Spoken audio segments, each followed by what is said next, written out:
happy Sunday everybody. Wah, gimana kabarnya? Lagi liburan ya? Wah, pasti seru ya. Meskipun di rumah aja, gak masalah.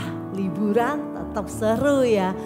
Jadi hari ini Kak Pilia ditemani sama banyak teman. Ada Kak Angel seperti biasa, hai Kak Angel. Ada Kak Nathanael, halo. Dan ada satu lagi yang nanti akan membantu Kak Pilia kalau menyanyi. Yaitu Lause Christina. Ciladang, halo Lause Christina, apa kabar? Adik-adik, kalau adik-adik ya kepingin ketemu sama Lause Christina, sama teman-teman yang lain yang lebih banyak lagi nih. Jangan lupa nanti tanggal 3 dan 4 Juli kita daftar ya Vacation Fun Day. Daftarnya udah mulai sekarang nih. Ya secepat-cepatnya daftar supaya nanti kita bisa sama-sama ikut acaranya. Nggak bosenin dan tidak pernah ada yang seperti ini. Ya. Acara yang asik mengisi liburan kita. Jangan lupa ya adik-adik. Nah adik-adik, hari ini Kak Pilia masih bercerita tentang Allah selalu menang. Masih ingat kan ya yang minggu-minggu lalu sudah Kak Pilia ceritakan. Nah dan kita juga masih mau menyanyikan lagunya When Jesus Say Yes, Nobody Can Say No. Kita nyanyi dengan semangat ya. Yuk kita bangkit berdiri. Kita nyanyikan When Jesus Say Yes, Nobody Can Say No. When Jesus say yes, nobody can say no. When Jesus say yes, nobody can say no. When Jesus say yes, nobody can say no. When Jesus say yes, nobody can say no. I'm not worried about a thing, 'cause I know you are guiding me. Where you lead me, Lord, I will go. I have no fear, 'cause I know who's in control. There's no limit to what you can do, 'cause it all belongs to you, and it all belongs to you. You're almighty and all powerful, and it all belongs to you. Yes, it all belongs to you. When Jesus says yes, nobody can say no. When Jesus say yes, nobody can say no. When Jesus say yes, nobody can say no. When Jesus say yes, nobody can say no. I'm not worried about a thing, 'cause I know you are guiding me. Where you lead me, Lord, I will go. I have no fear, 'cause I know who's in control. There's no limit to what you can do, 'cause it all belongs to you, and it all belongs to you. You're almighty and all powerful, and it all belongs to you. Yes, it all belongs to you. When Jesus say yes, nobody can say no. When Jesus say yes, nobody can say no. When Jesus say yes, nobody can say no. When Jesus say yes, nobody can say no. When Jesus say yes, nobody can say no. Kita berdoa. Kami bersyukur Tuhan karena kami melihat betapa besar kuasa dan penyertaan-Mu pada kami Tuhan. Dan kami melihat apa yang tidak mungkin bagi kami, segalanya mungkin bagi Tuhan. Kalau Tuhan sudah berkata yes dan nobody can say no. Sungguh kami mengamini untuk lagu ini ya Tuhan. Tuhan Yesus, hari ini kami akan beribadah. Kiranya Tuhan berbicara kepada kami melalui firman Tuhan hari ini. Biarlah ibadah kami hari ini boleh menyenangkan hati Tuhan. Terima kasih Tuhan Yesus. Dalam nama Tuhan Yesus kami sudah berdoa. Amin. Adik-adik, kalau kita bilang aku percaya Tuhan. Aku orang Kristen yang sungguh cinta pada Tuhan. Maka adik-adik, Tuhan Yesus harus ada dalam hidup kita. Hidup kita bukan lagi apa yang kita mau, bukan lagi apa yang aku ingin lakukan, tapi karena Yesus hidup dalamku. Kita nyanyikan sama-sama. Hidupku bukannya aku lagi, tapi tapi Yesus dalamku. Hidupku bukannya aku lagi, tapi Yesus dalamku. Yesus hidup, Yesus hidup dalamku. Hidupku bukannya aku lagi, tapi Yesus dalamku. Hidupku bukannya aku lagi, tapi Yesus dalamku. Hidupku bukannya aku lagi, tapi Yesus dalamku. Yesus hidup, Yesus hidup, Yesus hidup dalamku. Hidupku bukannya aku lagi, tapi Yesus dalam. Yesus hidup, Yesus hidup, Yesus hidup dalamku. Hidupku bukannya aku lagi, tapi Yesus dalamku. Puji Tuhan adik-adik. Setiap kita yang bilang, Tuhan, aku percaya pada Tuhan, maka kita pun menaruh Yesus dalam hidup kita. Maka hidup kita harus seturut dengan kehendak Tuhan. Adik-adik, hari ini Kak Pilia masih menceritakan tentang serial dari Musa dan Harun. Di mana mereka pergi menghadap Raja Firaun. Dan kalau minggu lalu kita ingat ceritanya, Tuhan memberikan 10 tulah kepada orang-orang Mesir. Kenapa? Karena Raja Firaun tidak mau membiarkan orang Israel keluar dari Mesir. Hari ini Kak Pilia akan khusus menceritakan tentang tulah ke-10. Kenapa Kak Pilia pakai gambar palu? Karena dalam bayangan Kak Pilia, hukuman itu biasanya akan diberikan oleh hakim saat di pengadilan. Waktu itu palu diketuk. Duk. Nah, saat itu hakim menjatuhkan hukuman, orang ini bersalah, dia harus menjalani hukuman berapa tahun penjara dan lain-lain. Dan di sini pun Tuhan juga memberikan tulah kepada orang Mesir. Karena apa? Karena Raja Firaun sudah bersalah dengan tidak membiarkan orang Israel keluar dari Mesir. Dan adik-adik yang terpenting, maksud Tuhan memberikan 10 tulah pada orang Mesir saat itu apa? Karena Tuhan ingin supaya orang-orang di sana melihat siapa Tuhan itu. Siapa Allah yang hidup, Allah yang berkuasa atas segala sesuatunya. Adik-adik, di dalam tulah ke-10 pasti sudah banyak yang tahu ya. Oh tahu Kak, tulah ke-10 itu semua anak sulung di Mesir mati.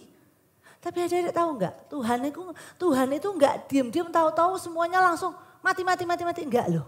Tuhan sudah memberi peringatan kepada Raja Firaun melalui Musa dan Harun.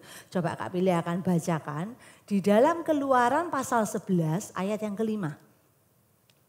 Ayat yang keempat dulu ya. Berkatalah Musa, beginilah firman Tuhan, pada waktu tengah malam aku, yaitu Tuhan, akan berjalan dari tengah-tengah Mesir. Maka tiap-tiap anak sulung di tanah Mesir akan mati. Dari anak sulung Firaun yang duduk di tahtanya sampai kepada anak sulung budak perempuan. Jadi semua anak sulung di Mesir akan mati. Juga segala anak sulung hewan. Ternyata gak cuma manusia, binatang pun juga merasakan tulah dari Tuhan. Kemudian adik-adik, ada suatu kontras di sini, ada suatu perbedaan yang menyolok. Di dalam ayat berikutnya, ayat yang ke-7, tetapi kepada siapapun dari orang Israel tidak akan. Jadi adik-adik, hal itu tidak akan terjadi pada orang Israel. Kenapa? Supaya kamu mengetahui bahwa Tuhan membuat perbedaan antara orang Mesir dan orang Israel. Adik-adik, waktu itu sudah ditegaskan bahwa orang Mesir karena mereka tetap tidak mau membiarkan orang Israel keluar dari sana, maka mereka akan mengalami hukuman. Hukumannya apa? Bahwa semua anak sulung di Mesir akan mati. Tetapi anak sulung orang-orang Israel yang juga ada di Mesir, padahal mereka tinggal di tanah Goshen yang ada di tengah-tengah Mesir, sekeliling mereka tuh semua orang Mesir dan semuanya akan mengalami tulah itu. Tetapi untuk orang-orang Israel mereka akan diselamatkan. Bagaimana cara Tuhan menyelamatkan orang Israel ya? Coba kita lihat satu-satu. Di dalam Keluaran pasal 12 ayat yang ke-3. Tuhan memberi perintah kepada orang Israel. Diambillah oleh masing-masing seekor anak domba untuk tiap-tiap rumah tangga. Jadi adik-adik, Tuhan itu memberi perintah supaya tiap orang Israel ini, setiap rumah tangga, setiap keluarga mengambil seekor anak domba. Buat diapain? Oh, sebelum buat diapain ternyata dombanya itu ada syarat dan ketentuannya. Wah, kayak kalau kita makan di restoran pakai diskon aja ya. Ada syarat dan ketentuannya. Enggak sembarang domba boleh dipersembahkan untuk Tuhan. Dombamu itu harus jantan, tidak bercela, berumur setahun. Kamu boleh ambil domba atau kambing. Kemudian kamu harus menyembelihnya pada waktu senja. Ternyata adik-adik Tuhan enggak ngasih cuma omongan pokoknya domba, enggak. Tapi ada ketentuannya yang diberikan oleh Tuhan. Nanti kita akan lihat apa maksudnya. Kak Pila lanjutkan dulu di ayat yang ke-7. Kemudian dari darahnya haruslah diambil sedikit dan dibubuhkan pada kedua tiang pintu dan pada ambang atas pada rumah-rumah di mana orang memakannya. Ayat 12. Sebab pada malam ini aku, yaitu Allah, akan menjalani tanah Mesir. Dan semua anak sulung dari anak manusia sampai anak binatang akan kubunuh. Dan kepada semua Allah di Mesir akan kujatuhkan hukuman. Akulah Tuhan. Dan darah itu, yaitu darah anak domba yang tadi sudah dioleskan di ambang atas, di kedua tiang pintu dan di ambang atas pintu itu ya. Darah itu menjadi tanda bagimu pada rumah-rumah di mana kamu tinggal. Apabila aku melihat darah itu, maka tidak akan ada tulah kemusnahan di tengah-tengah kamu. Apabila aku menghukum tanah Mesir. Adik-adik, begini cara Tuhan untuk menyelamatkan orang Mesir. Orang Israel. Dan menghukum orang Mesir. Tapi ya, Kak Pilia, itu kan zaman dulu, zamannya Mesir. Waktu Israel masih ada di Mesir. Sekarang kita kan tidak ada hubungannya.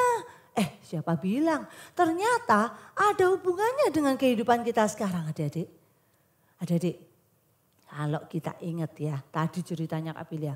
Untuk menyelamatkan nyawa umat Israel harus ada darah yang tercurah.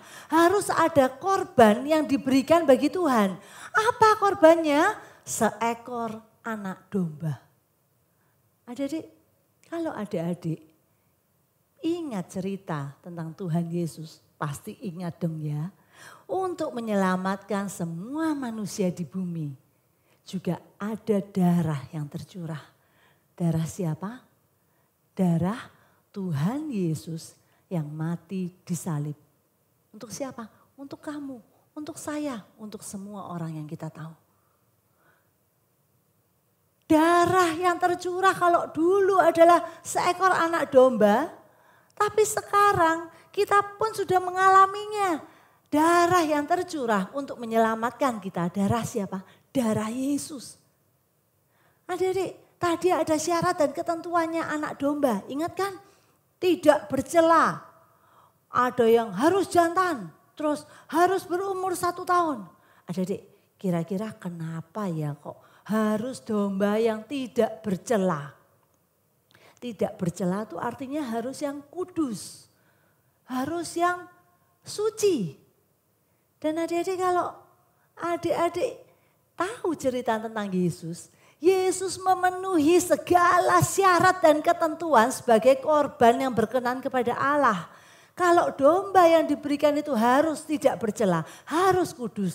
Maka Yesus kita yang mati di salib itu, dia pun Allah yang kudus. Dia pun Yesus yang tidak berdosa.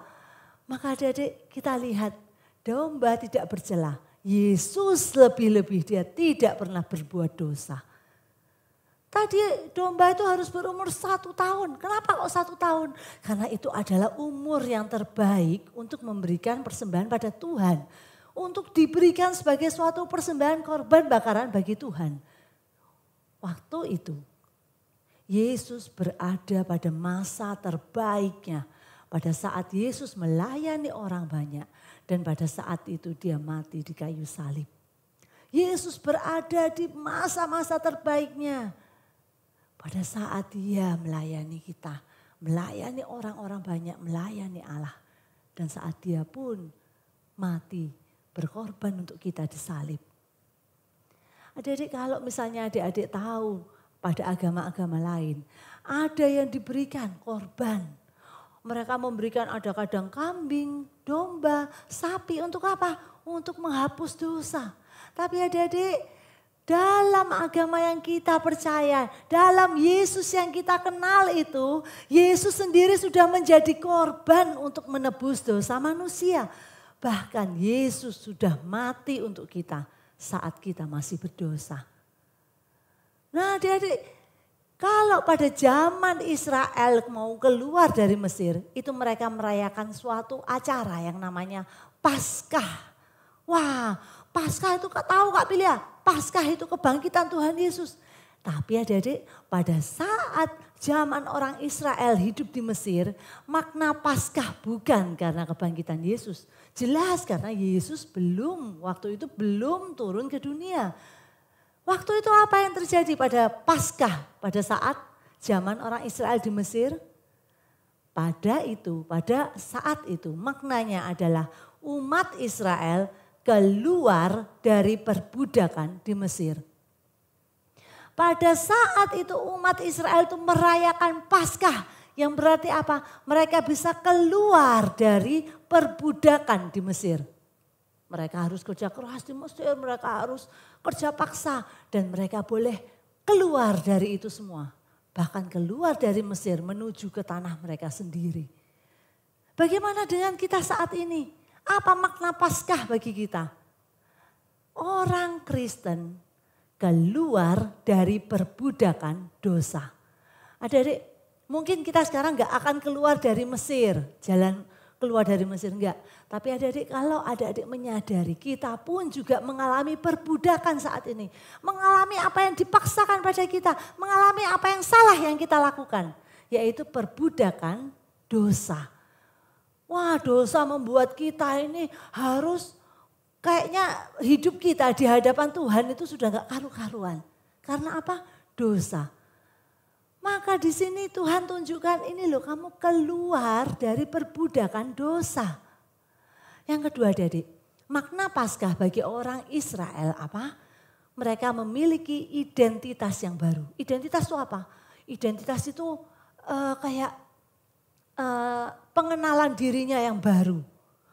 Mereka punya kehidupan yang baru sebagai orang-orang yang merdeka. Merdeka dari perbudakan, merdeka dari tekanan orang Mesir pada saat itu. Tapi adik-adik tahukah kalau kita sekarang, kita pun juga memiliki identitas yang baru. Karena kita juga diberi kehidupan yang baru sebagai orang yang merdeka. Oh, bukan merdeka karena Indonesia merdeka, bukan. Tapi kita merdeka dari dosa. Nah, adik-adik kita sudah ditebus oleh Tuhan Yesus. Dengan darahnya yang kudus, darah yang tidak bercacat, tidak bercela itu. Sehingga kita harus menjalani kehidupan kita seturut dengan kehendak Tuhan. Bukan semau aku sendiri. Bukan apa yang aku ingin lakukan. Bukan lagi dosa-dosa yang masih aku mau lakukan. Tapi harus apa? Seturut kehendak Tuhan. Karena Yesus yang hidup di dalam hatiku. Yesus yang hidup di dalam hidupku. Maka apa yang kita lakukan semuanya harus sesuai dengan kehendak siapa? Tuhan. Dia yang sudah menebus hidup kita dari dosa. Aha kita hari ini. Kita ambil dari Mazmur 103 ayat 19. Apa ada yang sudah hafal? Ada yang hafal? Oke, kita baca sama-sama ya. Tuhan sudah menegakkan tahtanya di surga. Dan kerajaannya berkuasa atas segala sesuatu. Adik-adik kita berikan persembahan yang terbaik bagi Tuhan. Kita berikan bejana untuk Tuhan. Dan kita mau nyanyikan sebuah lagu. Hanya oleh darah Yesus. Dosaku telah dihapus hanya oleh darah Yesus. Ku dapat hidup baru hanya oleh darah Yesus. Dosaku telah dihapus hanya oleh darah Yesus. Ku dapat hidup baru hanya oleh darah Yesus. Oh, darah yang kudus, darahnya penebus, jiwaku ditebus hanya oleh darah Yesus. Dosaku telah dihapus hanya oleh darah Yesus. Ku dapat hidup baru hanya oleh darah Yesus. Oh, darah yang kudus. Oh, darah yang kudus. Darahnya penebus, jiwaku ditebus hanya oleh darah Yesus. Oh, darah yang kudus. Yang kudus. Darahnya penebus, jiwaku ditebus hanya oleh darah Yesus. Hanya oleh darah Yesus. Hanya oleh darah Yesus. Mari kita berdoa. Tuhan Yesus, kami sungguh bersyukur Tuhan. Karena di saat kami masih berdosa, saat kami masih hidup semau kami sendiri, Tuhan Yesus sudah mau mati untuk kami. Tuhan yang tidak berdosa, tidak bercacat itu sudah mau mati menebus semua dosa kami. Sungguh kami bersyukur ya Tuhan untuk hidup yang kekal yang Tuhan berikan pada kami. Tuhan Yesus, biarlah kiranya hidup kami boleh benar-benar seturut dengan kehendak Tuhan. Ajari kami, bimbing kami hari demi hari hidup di dalam jalan Tuhan. Terima kasih untuk ibadah kami. Terima kasih untuk firman pada hari ini. Di dalam nama Tuhan Yesus kami sudah berdoa. Amin. Adik-adik, ibadah kita sudah selesai, tapi adik-adik jangan lupa ya, segera daftar, secepatnya daftar ya. Nanti kalian bisa klik link yang ada yang dikirimkan oleh guru-guru kelas ke WhatsApp-nya orang tua. Nah, nanti klik linknya, kemudian adik-adik masukkan data-datanya dan daftarkan diri kalian. Adik-adik, Kak Pilia tunggu ya, jangan sampai kelewatan vacation funding kita. Kita mau have fun sambil kita pun belajar apa yang Tuhan mau kita lakukan dalam hidup kita. Oke adik-adik, see you next week ya. Jangan lupa stay safe, stay healthy, stay at home. Don't forget to keep praying. And God bless you all. Bye-bye, bye-bye.